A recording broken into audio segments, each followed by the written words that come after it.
it's time for Toker Talk Radio, the voice of the marijuana nation. What are you people? On dope?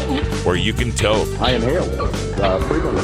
Or you can talk. I experimented with marijuana and didn't inhale. Or you can toke and talk. 10 federal criminal penalties for possession of up to 1 ounce of marijuana. While we talk about toke on Toker Talk Radio. So, by the way, when it comes to pot, if you're 40 years old, you live in a log cabin in Oregon, you got 12 giant pot plants in your backyard, have a ball. Live from beautiful Portland, Oregon at Rolla J Studios. Hey, this is great. Just not cannabis. Plus your calls live at 971-533-7111. They're walking on their pants with their cap on backwards, listening to Enema Man and Snoopy Poop Dog. What's to keep somebody from getting all potted up on weed and then getting behind the wheel? Gateway theory doesn't work. It's a reality. Holland, is it real? Don't tease me. We're locking up people that take a couple of puffs of marijuana, and the next thing you know, they got 10 years. And now, here's your host, the guru of ganja graphics, the sultan of sativa statistics, and the worst nightmare of a reefer mad prohibitionist. A polite, perspicacious, productive pothead with a propensity for PowerPoint. Radical Russ Belville. Good day, tokers and tokettes, and non-token lovers of liberty. Welcome to Toker Talk Radio. I'm Radical Russ, coming to you from the United Nations General Assembly Special Session on International Drug Policy, currently headquartered in one of the overflow rooms of the United Nations during the lunch break, putting together today's Toker Talk Radio for you. I'm not allowed to actually record the sessions that are going on here because I don't have a media accreditation pass, but there are so many people around here and so many demonstrations that are happening, especially tomorrow on 420, that will have plenty of audio for you. Also want to encourage you to check out Cannabis Radio News up at cannabisradio.com. You'll see my post on the initial assembly meetings here at the United Nations, where there was a lot of criticism of the outcome document that's already been adopted by the United Nations for failing to address the death penalty for drug crimes and failing to address any sort of harm reduction when it comes to international drug policy. We will continue to report on this over the next couple of days. For today, I'm going to bring you a panel discussion that happened at Mark Kleiman and Botech's Cannabis Policy Summit that took place on Sunday and Monday. This was the opening panel, and it was entitled Regulating Cannabis as a Temptation Good. And by temptation good, they mean cannabis is a good like alcohol or tobacco, prostitution, pornography, gambling, or fast food. Something that is a product that's in demand, but a product that can cause societal harm, and something for which society needs to exercise controls so that we can mitigate some of those harms. I, of course, disagree with that characterization because, unlike everything else I just mentioned, you can show positive effects from cannabis use. Nevertheless, this panel took place, and it was the first panel, like I said, of the sessions there, and we'll bring you part one of the panel right now. And on tomorrow's show for Toker Talk Radio, you'll get to hear the rest of it in part two. So here we are, right after the break, the Regulating Cannabis as a Temptation Good panel from the Cannabis Science and Policy Summit that took place this Sunday. All right, folks, we're going to take a break, and when we come back, that Policy Summit panel will be next. I'll be heading out to various places around New York to catch up on some of the protests that are going on, and we'll bring them all to you here on Cannabis Radio. So for everyone here for Cannabis Radio and on the streets of New York, I'm Radical Russ. Until next time, take care of each other, tokers.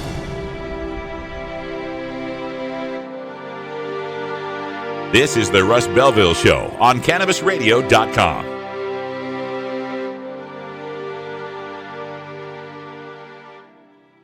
We're here with Sir Richard Branson from the Virgin Empire, I guess we could call it. We've concentrated on whether or not the current war is doing damage to people or not doing damage to people. And the Global Commission on Drugs has come out very clearly in saying that far more damage is being done to people by the current approach than by changing it to a different approach. Dr. Dad! Dabber, hurry! Its temperature is shooting past 1,000 degrees Fahrenheit. It's burning up. I'm afraid for this little guy, it's just too late. What caused the problem? Only Dr. Dabber can maintain the perfect temperature for a smooth-tasting, slower burn. This standard vaporizer lost all of its health benefits, sending it up in smoke. So you're telling me that most vapor pens burn so hot they produce smoke, not vapor? Correct. Keep away from those standard vaporizer pens and turn to Dr. Dabber. Doctor's orders. Less heat, more flavor.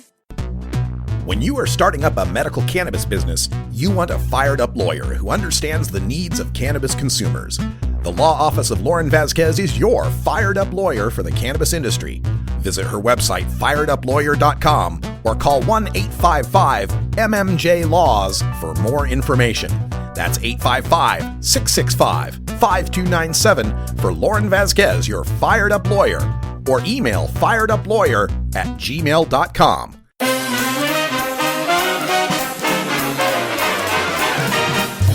Warning, hits taken on this show are larger than they appear. Do not try this at home. These people are professionals. Or at least they pay me to say that. This is the Russ Belville Show on CannabisRadio.com. So this is pretty much the dream team panel, with one exception for which I have to apologize. Tom Schellen, my teacher, had promised to be here. He was actually originally supposed to chair this panel, and then when he heard what John was going to talk about, he asked to become a commentator instead, because he thought he had some interesting things to say, and I was looking forward to that. One of the things I'm most proud of is that Tom did in fact serve on my dissertation committee. And of course, it's every student's dream to surpass his teacher, but if your teacher's Tom Schellen, you just give up on that in a hurry. So the next best ambition is to have a student who's way better than you are. And another thing that I'm very proud of is that I served on John Calkin's dissertation committee, and I was really looking forward to being able to point out to Tom that there aren't many things I do better than he does, but my student can think rings around his. And then Tom fell and broke a hip and a wrist. Alice assures me that the doctors are optimistic that Tom is bearing up, that he'll be back with us, but at 93, that's not something you travel after. So he will not be able to join us. But we were fortunate that Wayne Hall was available. So we have not lost quality at all. So John Calkins, Stever Professor of Operations Research at Carnegie Mellon University, is going to talk to us about cannabis as a temptation good. And then we're going to get comments from Wayne Hall, from Rob McCoon, and from David Corrigan. John, take it away.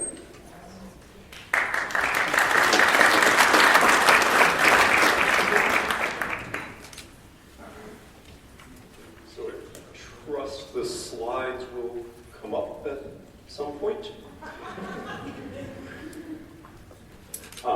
Thank you for that kind introduction, Mark, and for the opportunity to speak at all. I must confess, this is a pretty intimidating talk to give because almost everything that I think I know about drug policy I learned from people who are already in the room, but I will try to say something novel.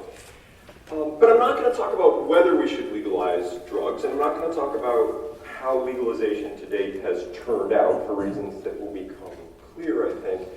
Instead, I'm going to talk about how to legalize marijuana, assuming that we're going to go down that path. And I'm going to give you the punchline up front, and then the talk will back it up. And the punchline is I think we are going, in the United States, to legalize marijuana nationally and roughly along the alcohol model.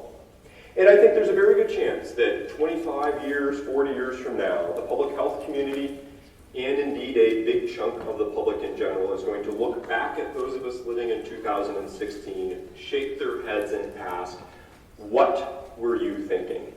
Why on earth did you think it was a good idea to create an industry full of corporate titans that promote frequent use of another dependence-inducing intoxicant, and do so with the marketing savvy and clout in the political regime of Budweiser and the ethics of big tobacco? I view this talk as the fourth in a line of papers where I've raised this concern about the corporate model of legalizing marijuana. Thanks. In 2014, I wrote a piece in Washington Monthly where I suggested that it would be better for nonprofit organizations to be the ones who produce and distribute, and who are charged with merely meeting existing demand to undercut the black market and not promoting additional demand. Last year, along with a bunch of co-authors who ran, many of whom are here, I wrote a report for the state of Vermont that laid out the full spectrum of options. If you put extreme prohibition at this end and pure libertarian at the other end, there are steps like legalizing home growing in cannabis clubs that are only coming in a few steps. And the alcohol model is at the other end. And we are flying by quite a few intermediate models that might protect us from some of the downsides of the corporate approach. Earlier this year at the London School of Economics, I more or less conceded that we're going to go the corporate approach, but said that there is an opportunity to stack the deck in favor of protecting against the downsides by choosing an aggressive regulatory agency. I said there are really four main interest groups involved. There's the industry itself, there's government's interest in economic development and tax revenue, there are the great majority of cannabis users who are by and large happy and not harmed by their use, and then there's the much smaller number of people who have lost control of their use and are harmed by it. And that last group consumes the great bulk of the marijuana and is the source of the great bulk of the industry's profits. And by the way, they tend to be less educated and poor and less politically powerful even per person. So the first three groups' interests align in favoring lenient regulations, easy access, product variety, and promotion. In industry and the casual users' interests align in favoring low taxes. It's only this smaller, politically weaker group whose interests are the opposite. And I suggested that it would be good if at the moment of legalization, before the industry is already politically powerful, and in that brief moment when busy politicians are focused on the issue, if we stack the deck in favor of a regulatory agency that would defend this last and vulnerable group against industry, because industry's interest is in trying to promote more and more use for those heavy users. Now today I'm going to retreat one step farther. You can call me a product of my generation or the times, but I really don't believe that government works for the public welfare. I believe it is more likely to cozy up to industry than to tame industry's bad impulses. Now, I will grant that the FDA vis-a-vis the tobacco industry is a model, but I think it's the exception that proves the rule. When I look across banking, airlines, alcohol, pharmaceuticals, and other sectors, I do not see great evidence of a highly competent government actively defending the vulnerable against corporate interest. So today I'm going to explore the idea of a different sort of break that might slow down corporate-driven promotion of problem use after legalization, and that is the idea to reconceptualize marijuana, a little bit, as Mark said, not as the demon drug or the symbol of peace and progressive politics or the embodiment of generational conflict or a miracle cure for everything from Alzheimer's to Zika, but as what I will suggest as a temptation good. A product or service that belongs in the category not with cocaine and heroin, but with gambling, prostitution, pornography, video games, sugary sodas, donuts. An indulgence that is not dangerous in moderation, but that the moralists are correct to caution us can easily get out of control, and that we as a society would be better off if we recognized marijuana as such. As we're removing the physical barriers that protect us from temptation, we need to replace them with informal social norms that will protect those who would be vulnerable from excess. So that's the punchline. Now I'll try to deliver the talk. First, some just definitions issues. there are many things that are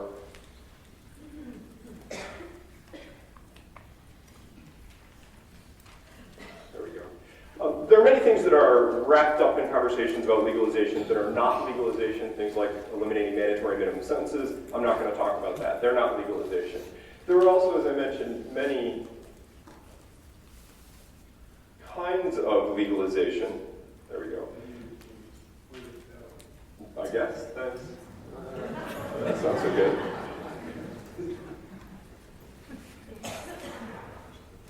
That's better. There are also many different kinds of legalization. As I suggested, I think some of them are very good, but I'm skipping past them for the simple reason that all 4 states that have legalized recreational marijuana use in the United States have also legalized large-scale production by for-profit corporations. Now, it is also true that no nation has yet legalized marijuana in this sense of the term. And let me repeat this because I think it's very important.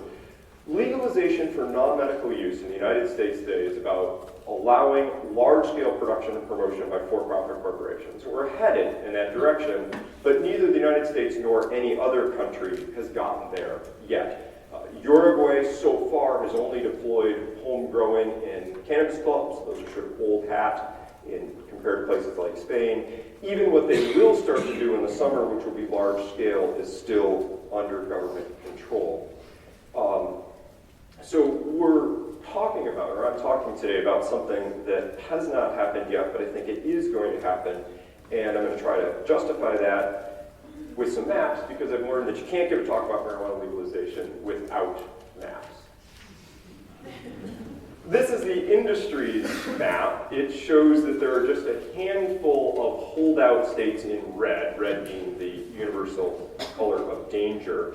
These are the pig-headed moralistic holdouts that don't see the virtues of the triumph of the 21st century's most important expansion of human rights and civil liberties. This is Wikipedia's view, and we all know that you can't trust Wikipedia, you can't cite it in academic work, and certainly can't bring it into a plenary talk. However, I think this complexity, even if some of the details are wrong, better captures the reality than that previous slide's sort of black and white or red and green view.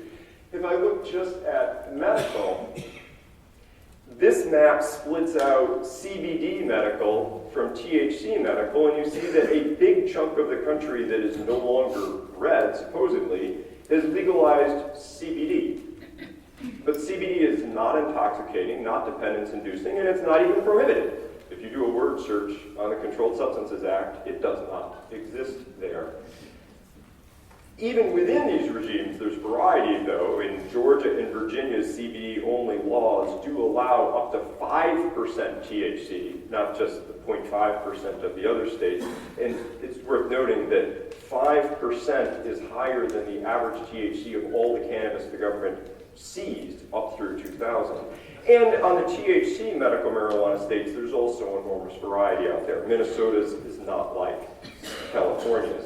But I think what we should really focus on is not the medical map, but the map of legalizing for recreational use. And here what you see is that so far it's just 4 states, and they are essentially the 4 most isolated states in the country. And that matters because marijuana flows across state borders. I know that's a shocker. I think we think that it flows across international borders fine, but we've somehow constructed the idea that we can have a laboratory of 50 independent states, each doing their own thing. But that's not the case. The value to weight ratio of marijuana ensures that it will flow across state borders. One of the things I like to remind people is that a year's worth of marijuana for a heavy user weighs less than this one bottle of Diet Coke. We are beginning to see those flows. We haven't seen them completely just because the industry is still just getting started. Those flows across state borders will soon become more important. The map also shows the places where we expect legalization to be pursued later this year. They include very big states like California, a country unto itself. They include small states in the center of the population in the eastern part of the United States. When we did the report for Vermont, it noted that there are 40 times as many marijuana users near Vermont, but outside its borders, as there are inside Vermont. So this current map is not stable. There is, I suppose, some chance the genie could go back in the bottle. I doubt it. But we will not stop with just 4 states or 7 states. Once your neighbor has legalized, that undercuts all the benefits of prohibition without giving you any of the benefits of legalization. So we are on a pathway that's going to go towards nationwide, or maybe a few holdouts, legalization of cannabis. And it doesn't mean it's going to be uniform everywhere. I mean, here's a map of alcohol. There are some states that involve the government in control of the distribution, particularly of spirits. My state's one of the few that has the government involved beyond just hard spirits, and Pennsylvania will probably drop its control regime soon. And there's even outright prohibition at the county level. The red dots are the counties that are dry. The yellow are the counties that have towns in them that are dry. I used to live in a dry city outside of Pittsburgh. It has since stopped being dry because it wanted the economic benefits of being able to host the bars instead of having their citizens go across borders. And beyond just outright control, you can ask questions like, can you buy alcohol on a Sunday? Depends where you live. Can you consume alcohol walking down the street? That also depends on where you live. So I'm not suggesting that we are going to have uniform marijuana legalization around the country, but I do think that we will have the marijuana equivalent of this last map, which shows the state taxes. Oh, goodness.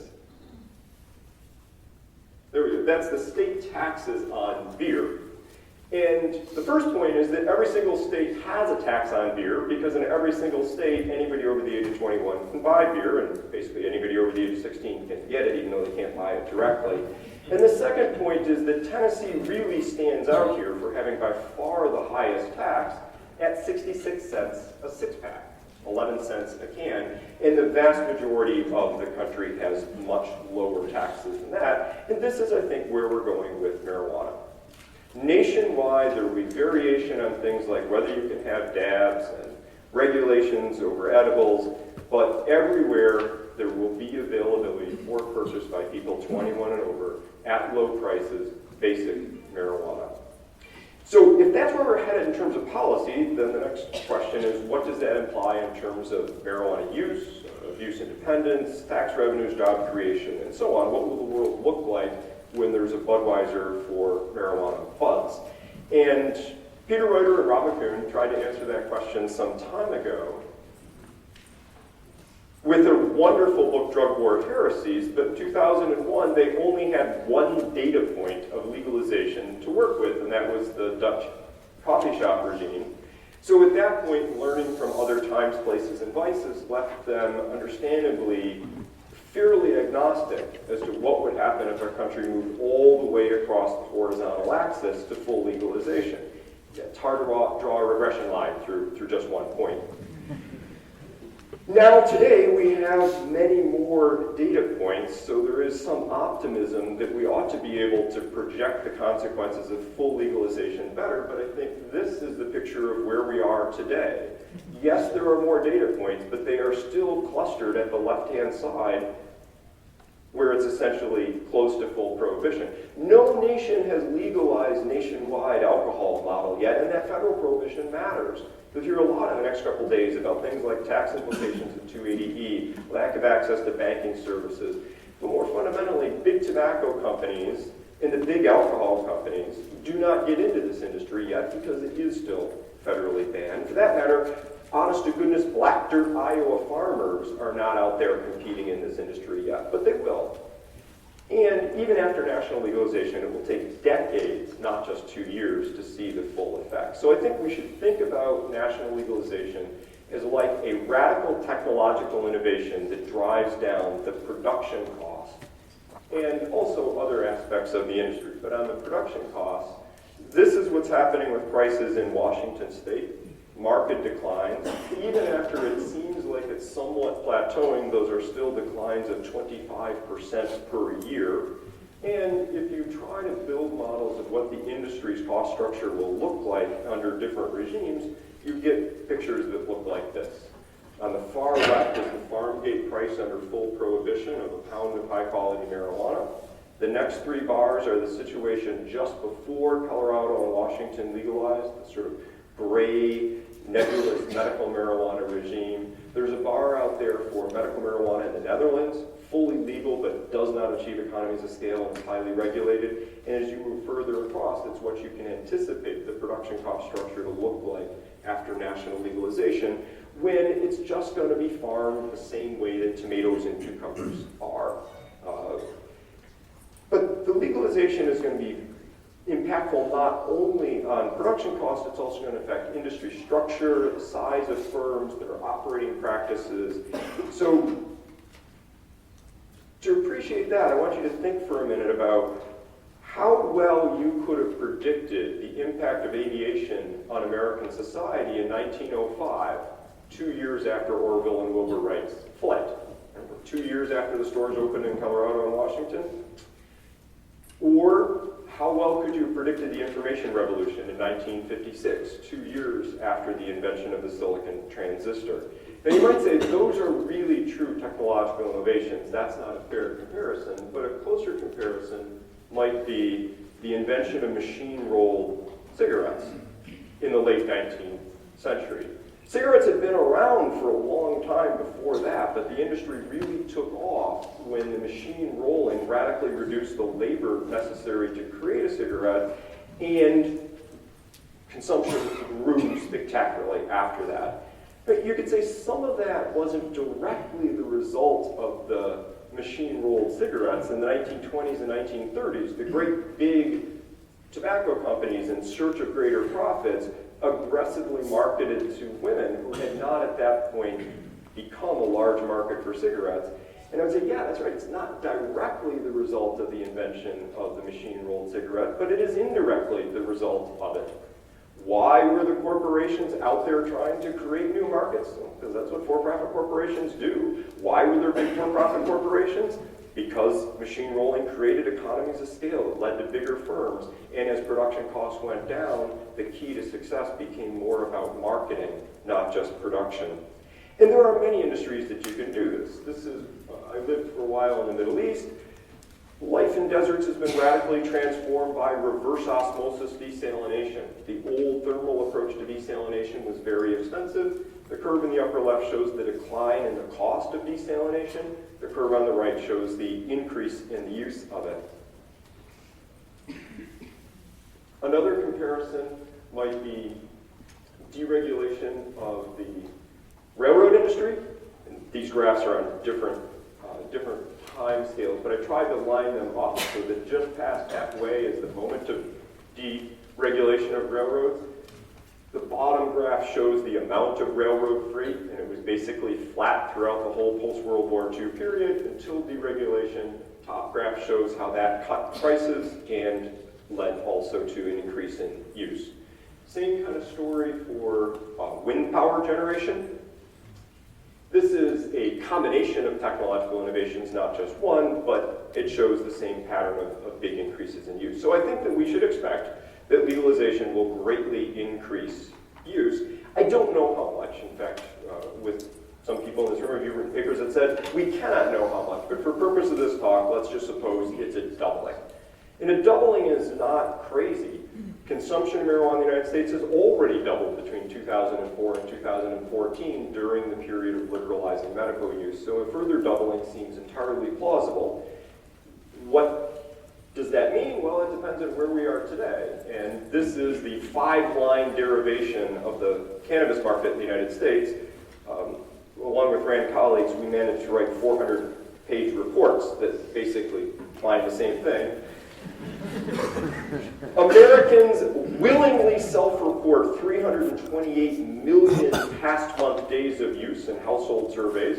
Multiplied by 12, that's one of those fancy Rand mathematical techniques, and you get to 4 billion days of use in the year. Fudge up by maybe 25% because there's a little bit of underreporting in surveys. Multiply by 1.3 grams per day of use, which is the average, and you get 6,500 metric tons. And that's probably the average price about $7 a gram because this is a mix of the commercial grade and the high quality. So that's sort of what the market looks like. But it is Sunday morning and we live in a are in a country that doesn't speak metric. So I think a better way to think about this is in hours of intoxication. So take the 6,500 metric tons, divide it by 0.4 grams per joint, multiply by 2.5 hours of intoxication per joint, and you've got 40 billion hours of intoxication today, and so a doubling of consumption would mean an additional 40 billion hours. Now, some of you might be saying, it's 2.5 hours, it's not that long, but I do want to note this is one person consumes the entire joint, and it would work out to having about 40 milligrams of THC. This is a straight lab study of what happens when you give people 40 milligrams of THC, 45 actually, the triangles. Their perceptions of intoxication and impairment for driving purposes. All I want you to see in this graph, and I know it's hard to read, is that the horizontal axis is measured in hours. So it is not crazy to think that a joint consumed by a single person when it's reasonably high potency can produce 2.5 hours of influence. And maybe intoxication isn't the word you want to use, but it's the acute consequences of recent consumption, whatever we want to call that. And so my first major point is that consequence of marijuana legalization is by far the most important marijuana-specific consequence of legalization. There may be indirect effects on alcohol, there may be indirect effects on tobacco smoking that are more important, but if we are looking at marijuana-specific effects, the change in consumption is the most important consequence. I mean, some of you are saying, oh, no, getting all those nonviolent marijuana offenders out of prison, that's the big deal. No, it's not. 30 or 40,000 marijuana offenders in prison times $40,000 per cell a year, that's like $1.5 billion. That's nothing compared to 40 billion hours. The valuation of an hour of marijuana intoxication is hard to work out even here so close to Wall Street. The Wall Street Journal doesn't cite a market rate for an hour of intoxication, but I would suggest it's on the order of $1 or $5 an hour. Now, I don't know whether it's positive or negative, but I think it's on that order. And $5 an hour times 40 billion hours, 200 billion, is way bigger than $1.5 billion associated with incarceration. And I do think that the people who dislike marijuana use would view the cost at $1 an hour or a few dollars an hour. And conversely, the people who think that marijuana use is wonderful and a source of pleasure and entertainment would value it at $1 or $5 an hour. That is what we pay, or less than what we pay to go to the movies. So even modest valuations on intoxication times 40 billion hours of intoxication swamps the outcome of nobody in prison. It swamps the outcome of fewer arrests. 700,000 arrests times, pick your number, $2,000, $3,000 per arrest. That's still in the $1.5–2 billion range. Fewer zeros than this effect. Some of you are interested in the health consequences. Marijuana legalization will lead to greater demands on the treatment system. Yes, but if we double the number of treatments, have 300,000 extra treatments a year at $3,000 a piece, that's not even $1 billion. That's fewer zeros. The real marijuana-specific consequence of legalization is going to be an increase in use. People who like marijuana use should like marijuana legalization. People who don't should not. So this raises the question of what is the use like that is going to be going up. So I am a professor, as Mark said, so I have to give a quiz to make sure everybody's still awake, and here is the quiz. What proportion of the American marijuana market is accounted for by adults with no abuse or dependence problem and who use on fewer than 10 days a month? That last line is odd. Let me explain it. What I'm trying to do is adults with no abuse or dependence problem who only use on weekends, so they're not using on days when they work. But I don't know which day of the week they use. So less than 10 days a month is my proxy for not using on work days. And I am fairly serious. I would like you all to either write it down or whisper to the person next to you, but commit yourself to what do you think that number is. I hate it when there are smart, grand people in the audience. All right, Rosalie, here's the answer. You stole my punchline. That 1/3 of marijuana users consumes 2% of the marijuana. 2%. Adults with no abuse or dependence problem who are using every weekend day or less often are utterly irrelevant for the industry. 2% of the market. Because daily and near daily users absolutely dominate consumption. This is a graph many of you have probably seen before. The bottom of the bars in dark, that's daily users, then the little stripes above it are near daily, 21 or more days a month. Looking at the far left column, there are only 1 in 5 people who use marijuana. Moving over a column, they're 1 in 3 past month users. Move over another column, they are 2 out of 3 days of use, but they also use more grams per day of use. The far right-hand column, more than 80% of the consumption. If you look just at the black bar on the far right, people who say they use every single day consume more than 50% of the marijuana in the United States. In a very literal sense, more than half the marijuana consumed in the United States is consumed by people who spend more than half of their waking hours under the influence of marijuana.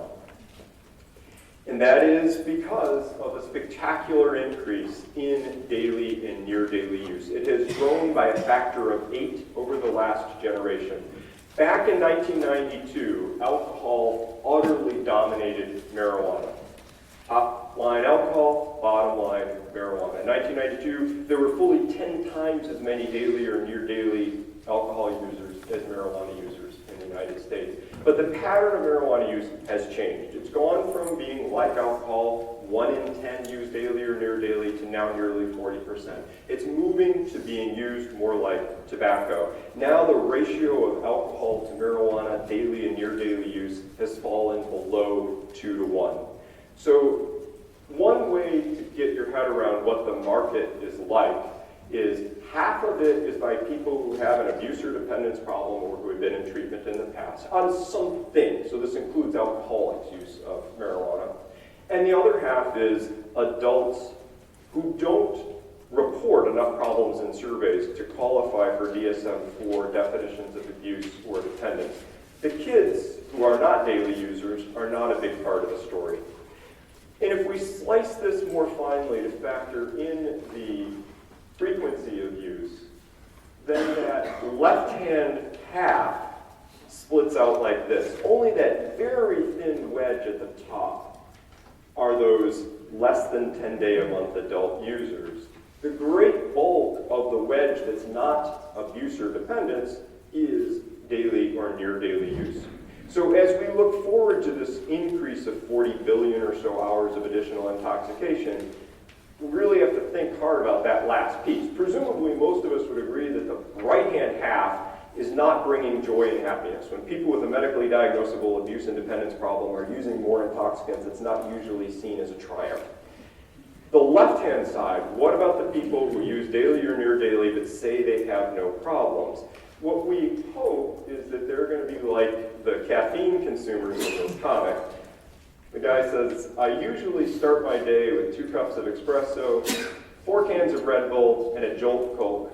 Some days that just isn't enough. Tolerance can be very great, and apparently, these people are still successful. They're still wearing ties. They're still showing up to work. So hopefully, marijuana legalization will bring a lot more daily and near daily use like that. And to illustrate the extent to which tolerance may help protect, let me show you the 2 graphs that are admittedly a little bit hard to read, especially if I can't get them to show at all. There we go. Now this is a graph for occasional marijuana users who were exposed to a dose of THC at time 0 in the middle, and you see that THC soars up and then comes rapidly crashing back down. THC doesn't stay in the bloodstream long, which is why it doesn't correlate with any sort of impairment. The other 2 lines that stay high for hours are intoxication, good, they're happy, and confusion, bad, they're not going to function as well. For the inexperienced users, the 2 lines that persist for hours persist in almost the same way. The same study did the exact same thing for experienced users. And then just to wake you up on Sunday morning, it actually presented it in mirror image. So now dropping down a long ways is a big positive effect. And again, you see that there's a very sharp spike in THC after you take marijuana. No shock, no surprise there. And the THC goes away very quickly. The intoxication line persists for hours. It doesn't persist quite as long as for occasional users, but it does persist. But the confusion line does not. In fact, the confusion line never really moves off zero. So at least with respect to those two particular outcomes, you have what you're hoping for. Lots of fun, no harm. I absolutely grant that there are hundreds of thousands of people who can hold their THC, just as there are many alcoholics who can hold their alcohol very well. I am worried, though, that there are also going to be hundreds of thousands of people in the legalization regime who use daily and your daily less successfully than that graph implies. You can call me a pessimist, you can call me a worrier, maybe you can call me a parent of teenagers. And I do want to tell a little story about my 3 teenagers, because I'm a parent, that maybe bears on my views on this. And it has to do with drug testing and competitive interscholastic events. My daughter is an athlete. She's in track, pole vault, javelin, shot put. She's never yet been drug tested for steroids, but that's just because she's only in 9th grade. I presume that if she progresses to higher levels of competition, she will be drug tested, and that makes perfect sense. Because steroids truly are a performance-enhancing drug when it comes to athletic performance, and her team would have an unfair advantage if her coach was slipping her steroids and the other team didn't get them. My sons competed in the chess team and the debate team. Neither of them were drug tested, even though they are older and progressed to more advanced levels of competition. Apparently, the other team wasn't worried that Jay's chess coach was slipping him cannabis to help him plot more moves in ahead in the chess game. And apparently, Joseph's debate coach, no one had to worry that she was slipping him cannabis to help him be able to concisely articulate the analytic points with which he tried to win the debate. And, you know, there's this sense of, this is silly, and that's right. It's silly because steroids are a performance-enhancing drug for physical activities. Marijuana is not a performance-enhancing drug for intellectual activities. It is a performance-degrading drug, at least in terms of acute intoxication. I'm not talking here about 20 years later a change in IQ. I'm just talking about while you're under the influence. And remember, more than half of the cannabis is consumed by people who spend more than half of their waking hours under the influence. So I do worry about this increase in use inevitably being an increase in daily use. But I do note that this is a very different worry than for the other illegal drugs. Or for that matter, the legal drugs. Because it's an internality, it's an impact on the user, not on anyone else. Alcohol does hurt alcohol users, but it has a lot of externalities, violence, traffic crashes, so there's a public interest in trying to reduce alcohol use. Cocaine, crack, meth, the powerful stimulants, they harm the user, they create externalities. But the big thing that's scary about them is an internality, which Mark has called the behavioral toxicity. You hear these stories, presumably apocryphal, of the mom who sells her baby to get money to buy crack, and the progressive response to that is, we'll legalize crack because then it would be cheap. But the conservative response is to worry a little bit when a consumer good becomes so compelling that a parent could value it more than a kid. And so we do still, I think, plan to continue to control those. Heroin is mostly about internalities. Illegal heroin creates externalities like crime, but if we legalized heroin, it would mostly be internalities. It would mostly just be harming the users, but in a particularly dramatic way. It could kill them immediately from overdose. And from a libertarian perspective, you could say, who cares? People should be able to kill themselves. But as practical matters, society, I think, continues to think that opiates should be controlled. Tobacco is a little bit like heroin. Yeah, secondhand smoke is unhealthy for other people, so there's an externality, but the biggest impacts of tobacco use are on the smoker, and they are medical. They are emphysema, lung cancer, death, albeit in the long run, and so on. Marijuana's got none of that. Marijuana's not killing people. It's not creating much in the way of externalities. It's mostly creating internalities, and they are not medical internalities, certainly not death.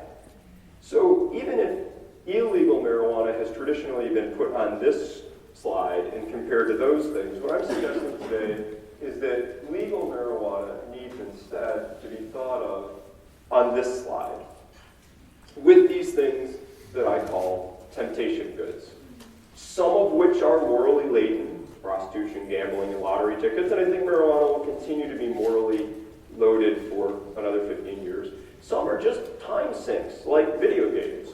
We have two different families, friends of ours back in Pittsburgh, whose oldest sons are a year older than my oldest son, both of whom failed in college, fundamentally because they were unable to discipline themselves to not spend very many hours per day on video games once they had left the structured environment of their family of origin.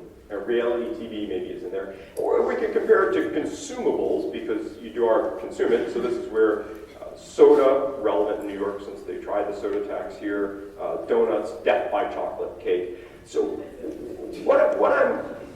I hear a particular laugh coming from one friend of mine for whom this may be a singular temptation. So my suggestion is that we think about legalized marijuana in this class of products and services, these temptation goods, that generate few direct tangible externalities, but with which the users have complex relationships, and those temptations can harm the minority of people who lose control. So I see I'm out of time. I will close with just a couple of quotes.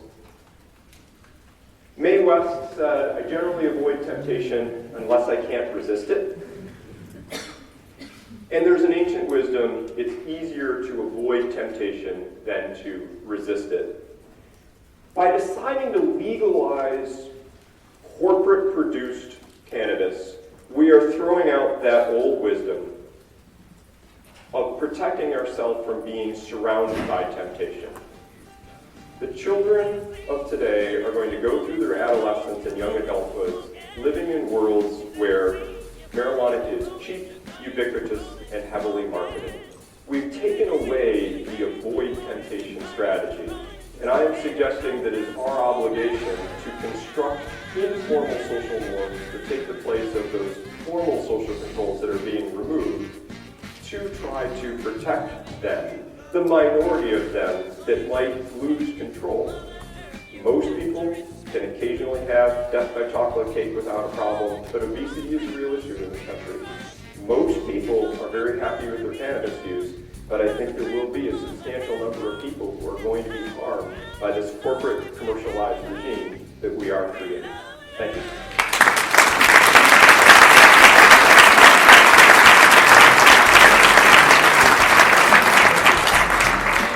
This is the Russ Belville Show.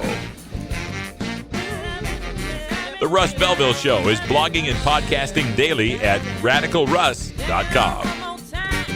You take a seed, you plant it, you grow it, you dry it, you roll it, you smoke it. You take a seed,